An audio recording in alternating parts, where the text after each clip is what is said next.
जी अस्सलाम वालेकुम। नेक्स्ट जो टॉपिक है वो हम पढ़ेंगे कार्बोहाइड्रेट्स चैप्टर में सेलुलोज के बारे में। इसकी फार्माकोग्नोसी पढ़ेंगे। तो सेलुलोज हमारे पास जो है ना कम्प्लेक्स पॉलीसेकेराइड है, और ये कम्प्लेक्स पॉलीसेकेराइड में मोस्टली हम इसको होमो पॉलीसेकेराइड कह सकते हैं, क्योंकि यहाँ पर जो ग्लूकोज के हैं सेम यूनिट यूज़ होते हैं। सेम यूनिट मिलके क्या बनाते हैं, same unit of D glucose मिलके हमारे पास सेलुलोज बनाता है। इसी वजह से इसको होमो पॉलीसेकेराइड्स कह सकते हैं हम। ठीक है जी। इट मीन्स कि जो हमारे पास सेलुलोज है that contain same units of beta D glucose units.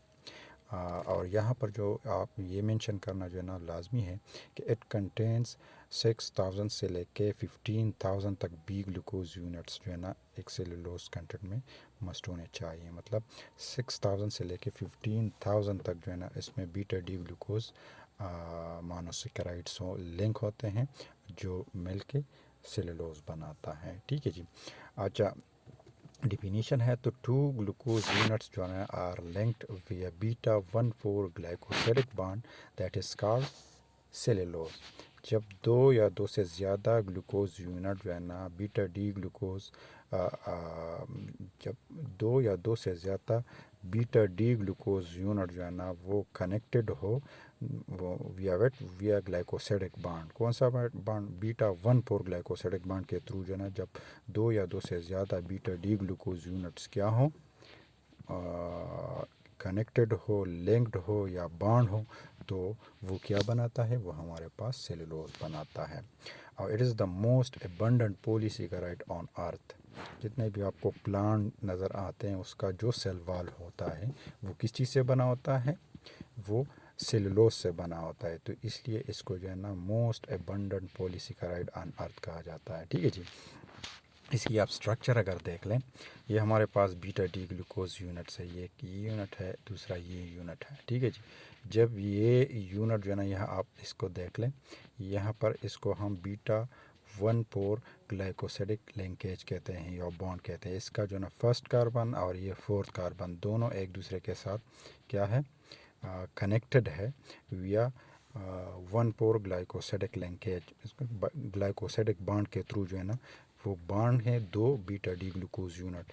तो और ये जब नंबर ऑफ ये यूनिट जो है ना इस तरह कनेक्टेड हो तो हम इसको क्या कहेंगे, इसको सेलुलोज कहेंगे। ठीक है जी।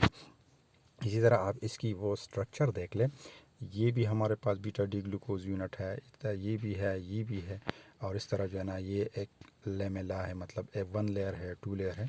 इसी तरह ये मिल के क्या बनाता है, ये मिल के हमारे पास सेलुलोज बनाता है। जब और आप इसको देखें कि इसके जो दरमियान में है ये इसको हम हाइड्रोजन बॉन्ड कहते हैं। तो आल दो जो हमारे पास सेलुलोज है, सेलुलोज के यूनिट सेलुलोज के अंदर कौन से यूनिट होता है, कौन से मोनोसेकेराइड होता है, बीटा डी ग्लूकोज। ठीक है जी। डी ग्लूकोज यूनिट से मिलकर जो है ना सेलुलोज बनता है। तो जब दो से ज़्यादा बीटा डी ग्लूकोज यूनिट्स एक दूसरे के जो है ना साथ वो हाइड्रोजन बॉन्ड के साथ भी कनेक्टेड होते हैं, और अल्फ़ा 1,4 ग्लाइकोसिडिक बॉन्ड के थ्रू भी जो है ना वो कनेक्टेड होते हैं। और इस तरह जो है ना ये पूरा का पूरा हमारे पास क्या बनाता है, सेल वॉल बनाता है। जो सेलुलोज बनाता है और सेलुलोज से क्या बनता है, सेल वॉल बनता है। ठीक है जी। केमिकल फार्मूला आप इसकी देख लें कि C12H20O10। ठीक है जी। अब इसकी केमिकल फार्मूले है also called beta 1,4 D glucopyranose. इसका जो आयुपैक नाम है ये बीटा 1,4 डी ग्लाइकोपायरानोज इसका आयुपैक नाम है। ठीक है जी। तो ये भी आप लोगों के लिए एक MCQs है कि what is the IUPAC name for cellulose. ठीक है जी। Beta 1,4 glucopyranose. जब यहाँ पर नंबर ऑफ ये यूनिट हो तो हम इसको इसका जो आयोपैक नाम होगा वो बीटा 1,4 डी ग्लूकोपायरानोज होगा। ठीक है जी। हाँ, अब ये जो है ना एक जनरल नॉलेज के लिए है आप लोगों के लिए कि why human can not digest the cellulose.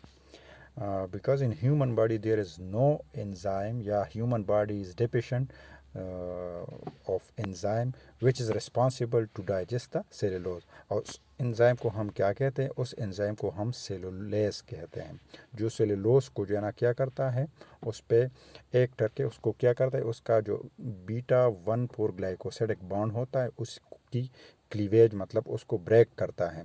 कौन सा enzyme? Cellulase enzyme. Human body में सेलुलेज एंजाइम नहीं होता, तो इसलिए जो है ना ह्यूमन बॉडी जो है ना सेलुलोज को डाइजेस्ट नहीं कर पा सकता। ठीक है जी। अच्छा, रूमिनेंट जो आते हैं हमारे पास, एनिमल वो एनिमल जिसमें ह्यूमन हो, उस एनिमल्स को हम रूमिनेंट कहते हैं। जिस तरह ह्यूमन में जो है ना स्टमक होता है, इसी तरह एनिमल्स में जो है ना रूमन होता है, ह्यूमन। ठीक है जी। तो जो जोन से भी जानवर है हमारे पास, जितने भी मतलब आप वेटनरी साइड पे अगर पढ़ते हो, तो जितने भी जानवर होते हैं उसके अंदर जो है जो रूमिनेंट हो उसके अंदर ह्यूमन होते हैं, और ह्यूमन के अंदर जो जीआईटी होता है उसका, ह्यूमन के अंदर हमारे पास क्या, एनिमल के पास क्या होता है, वो एंजाइम होता है। इसलिए एनिमल जो है ना क्या चीज़ करता है, एनिमल जो है ना सेलुलोज को डाइजेस्ट कर सकता है, although human cannot digest the cellulose। इसमें यही डिफरेंस है कि ह्यूमन बॉडी में हमारे पास सेलुलेज एंजाइम नहीं होता, और एनिमल के ह्यूमन में सेलुलेज एंजाइम होता है, जो सेलुलोज पे जो है ना सेलुलेज एंजाइम एक्शन करके उसको मानोसेक्राइड β-D ग्लूकोज यूनिट्स में कन्वर्ट करता है, इसलिए वो डाइजेस्ट होता है। और ये cellulase enzyme causing the cleavage of β1,4 glycosidic linkage. ठीक है जी। अब आगे पढ़ेंगे कि सेलुलोज का जो बायोसिंथेसिस है वो किस तरह होता है। तो ये एक शॉर्ट सा स्केच है, आप इससे जो है ना आइडिया ले सकते हो। जिस तरह जो लिविंग ऑर्गेनिज्म के अंदर यानी साइटोसोल पार्ट के अंदर जब सक्रोज जो है ना उस पर यूडीपी यूरिडीन डाइफॉस्फेट अमल करके उसको दो चीज़ों में कन्वर्ट, एक फ्रुक्टोज में और दूसरा जो है यूरिडीन डाइफॉस्फेट ग्लूकोज में। ठीक है जी। अब यूरिडीन डाइफॉस्फेट ग्लूकोज पे जो है ना फिर एंजाइम जो है ना वो अमल करके इसको सेलुलोज में, और सेलुलोज बाद में जो है ना सेल वॉल पे डिपॉजिट होता है और सेल वॉल बनाता है। ठीक है जी। इसी तरह इसकी biosynthesis inside a living organism या इनसाइड अ प्लांट इस तरह होता है। ठीक है जी। नेक्स्ट जो है ना हम पढ़ेंगे हमारे पास जो पाउडर सेलुलोज है उसके बारे में पढ़ेंगे, तो इंशाल्लाह उसको तफसील से पढ़ेंगे आगे नेक्स्ट लेक्चर में।